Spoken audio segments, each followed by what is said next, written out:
Antibiotikaresistens är ett av våra mest hotande växande medicinska problem. Uppåt 40 miljoner människor väntas dö av antibiotikaresistenta infektioner de kommande 25 åren, om inget görs. Här så jobbar vi ju med nya sätt att bekämpa bakterier och antibiotikaresistens. Antibiotikaresistens är ett jättestort problem och det mest tydliga är alla cancerpatienter som får nedsatt immunförsvar. De är helt beroende av fungerande antibiotika. Resistens uppstår när bakterier muterar och utvecklar mekanismer som gör att de överlever antibiotikan. Och därför behöver forskarna hitta nya angreppssätt för att överlista bakterierna. Forskarna jobbar nu med att försöka manipulera den håriga bakterien E. coli som orsakar urinvägsinfektion. Häng med här så ska ni få se hur bakterierna ser ut under mikroskop. Hej Nils! Hallå! Vi har tagit fram en metod för att raka de här bakterierna så att de inte får några hår längre och så att de inte kan vidhäfta i urinvägarna. Det här är E. coli-bakterien och här ser man tydligt de här håren som är helt avgörande för att de ska kunna vidhäfta till urinvägarna och orsaka urinvägsinfektion.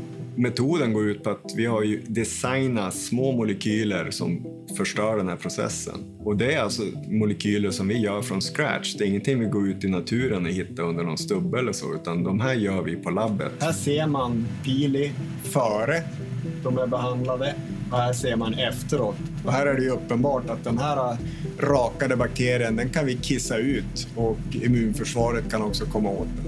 Det kallas antivirulens när man förändrar bakterierna för att inte göra oss sjuka istället för att döda dem. Använder man antibiotika dödar man alla bakterier utan resistens och bakterier som redan har utvecklat resistens får en otrolig konkurrensfördel och kan ta över. Men med sådana här antivirala läkemedel sker inte det om man bromsar resistensutvecklingen. Här har vi en modell av det vi har designat och syntetiserat för att stoppa bakteriens förmåga att göra hår. Bakteriens hår består av mängder av proteiner som ska byggas upp i rätt ordning och rätt form. Och helt avgörande för det är ett hjälparprotein. Och det proteinet, det är det vi slår ut med våra molekyler. Vi måste vara otroligt kreativa, bygga nya apparater och det här skulle passa väldigt många som är praktiskt intresserade.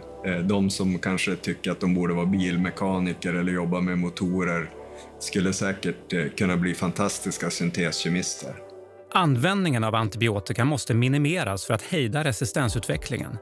Och all spridning av antibiotika måste minska genom att till exempel alltid lämna tillbaka oanvänd medicin till apoteket och inte slänga den i soporna.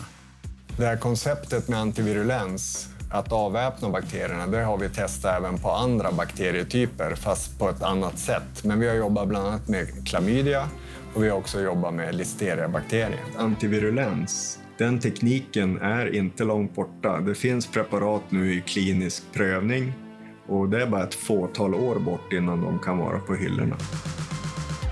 Egentligen handlar allt om den här kampen som har skett i miljarders år mellan mikroorganismer och på senare tid har vi människan lagt oss i det här också. Att skapa tillväxtfördelar, att kunna leva någonstans. Så det är ett naturligt urval vilka som får en förmåga att leva under vissa omständigheter. Och det är det som antibiotikaresistens egentligen exemplifierar.